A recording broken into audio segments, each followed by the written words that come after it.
In the primordial vastness where chaos settled into order and light dawned from darkness, there arose the Titan Iapetus, whose power was boundless and whose name was spoken with reverence. To him was given the Oceanid Clymene, or in some tales, Themis herself, the keeper of cosmic balance whose every word bore the weight of unalterable law. From this union was born Prometheus, forethought, whose sight stretched beyond the veils of time. Among his kin were Epimetheus, afterthought, driven by whim and impulse, Atlas, the unyielding bearer of the heavens, and Menoetius, whose tempestuous spirit led to his ruin, consumed by his own fire. Prometheus's birth was no mere addition to the pantheon, but the inception of a force that would test even the gods.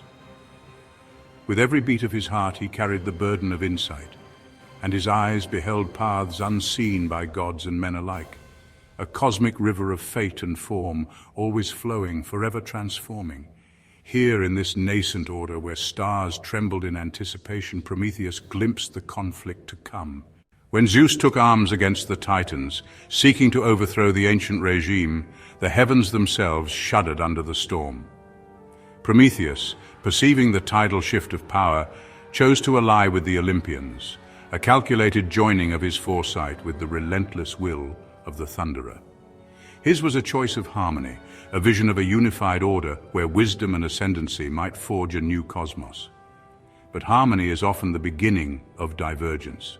For in the wake of the Olympians' triumph, as Zeus established his dominion, a gap widened between Prometheus's ideals and the king's iron rule. This alliance, once woven in foresight, began to fray, setting Prometheus on a path that would make him a rebel in the eyes of Olympus, a latent dissonance within the grand order. Prometheus, granted charge of the earth's creatures, looked upon the beings of his own creation.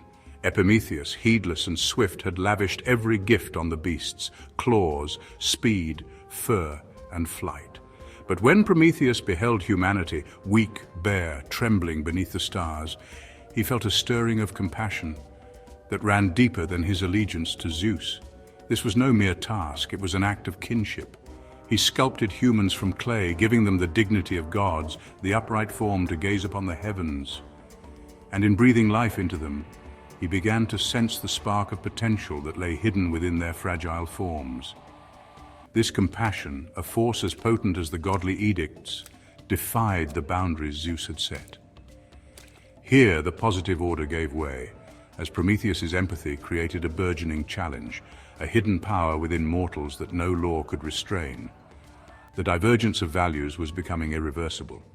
At Mecone the gods gathered, and Prometheus set forth a feast to honor the balance between mortals and gods. But he saw the scales tipping against humanity, their share threatened by Zeus's disdain. In a bold act of cunning, he offered 2 portions to the king of the gods. One, rich meat cloaked in the coarseness of hide, the other, mere bones swathed in gleaming fat. Zeus, drawn by the semblance of plenty, chose the latter. It was a moment of triumph, a fleeting, brilliant affirmation of humanity's right to nourishment. Yet within the feast's opulence, the rift between Prometheus and Zeus widened further. The deception, at first a balance restored, quickly transformed into transgression. Zeus, enraged by Prometheus's manipulation, withdrew fire itself from the earth, plunging humankind into cold and darkness. The order was severed, and where compassion once lay, conflict arose.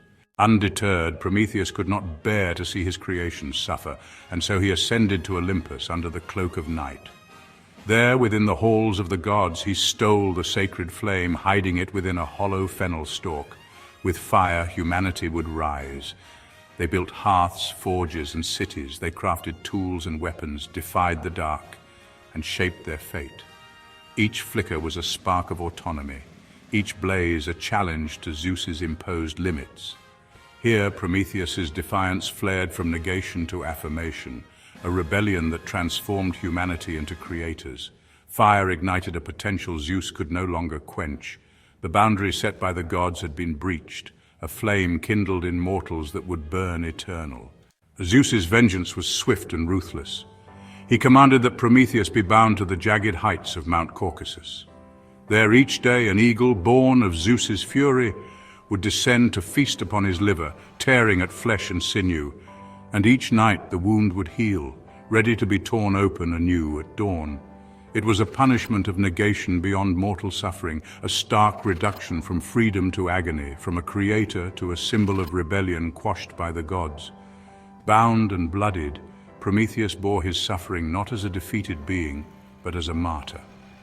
Each tear of flesh became a defiant mark against the divine order, his pain a challenge to Zeus's authority, as if to say that some fires, once lit, could never be extinguished. Yet Zeus's vengeance was not sated. He fashioned Pandora, a woman of unearthly beauty, her heart filled with curiosity, and sent her to humanity with a sealed jar. When she lifted the lid, every misery imaginable, disease, despair, toil, and madness, was unleashed upon the world, blanketing humanity in a darkness that nearly consumed their fire. It was a flood of suffering, a negation so absolute that it threatened to drown all Prometheus had given. But one spirit lingered in the jar, Olympus, hope. Amid the turmoil, hope shone faintly, affirming the human spirit's endurance. Hope became a companion to the flame Prometheus had given, an affirmation within suffering, a small but unyielding balance. Ages passed, and Prometheus's suffering grew legendary, but no prison endures forever. Heracles, son of Zeus and mortal born, came upon Prometheus while journeying through his 12 labors. Moved by a sense of justice, Heracles loosed an arrow that felled the eagle, shattering the chains that bound Prometheus to the rock.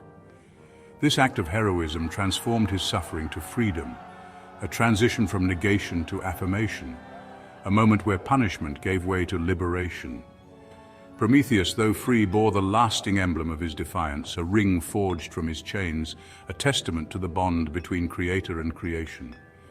It was a gesture of reconciliation between the divine and the mortal, a victory carved from the ashes of suffering.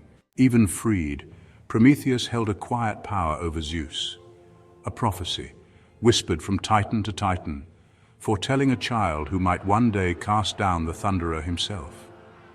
This knowledge was a subtle lever, a power Prometheus wielded without wrath, holding within it the potential to tip the scales of Olympus. In the act of withholding or sharing this prophecy, Prometheus and Zeus reached an equilibrium, an uneasy but enduring balance where knowledge itself became the force that bound them. In the end, Prometheus became more than a titan. He was the spark of humanity itself, a beacon whose stolen fire burns eternally within every mortal heart. His tale is one of endless cycles, of forethought and rebellion, compassion and suffering, endurance and triumph. Through each conflict and every change, he wove an unbreakable bond with humanity. The flame, once stolen from the gods, illuminates paths not yet traveled, kindles dreams yet unimagined, and dares to defy the stars.